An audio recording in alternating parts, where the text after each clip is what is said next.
Questo è il secondo anno di Sabioneta Città degli Artisti, che è una manifestazione voluta fortemente dalla Pro Loco, costruita da Massimo Gualerzi e sostenuta dal Comune di Sabioneta.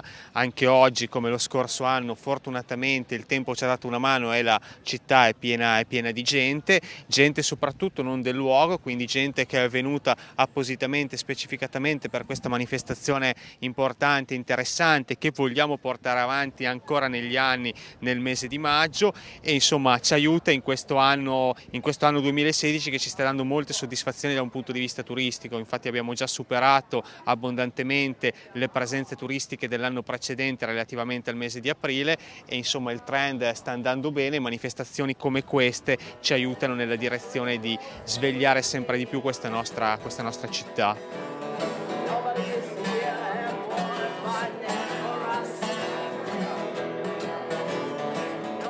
Abbiamo l'arte del body painting, l'arte degli aerografari delle Harley Davidson. Ci sono dei tatuatori di rilievo a livello nazionale. Da Mantova sono venuti i mitici, quelli che fanno l'air tattoo sui capelli, i disegni sui capelli, per intenderci la Balotelli o così. La galleria è piena di pittori, scultori, decoratori, eccetera. Noi organizziamo eventi anche in modo piuttosto estemporaneo. Chiaramente i migliori li abbiamo già fatti, rimandiamo un po' tutti a settembre. Inizieremo con la giornata della cultura ebraica, con un concerto di un complesso che abbiamo avuto già ancora l'anno scorso con un grande successo, e poi proseguiremo con tutte le nostre attività, no?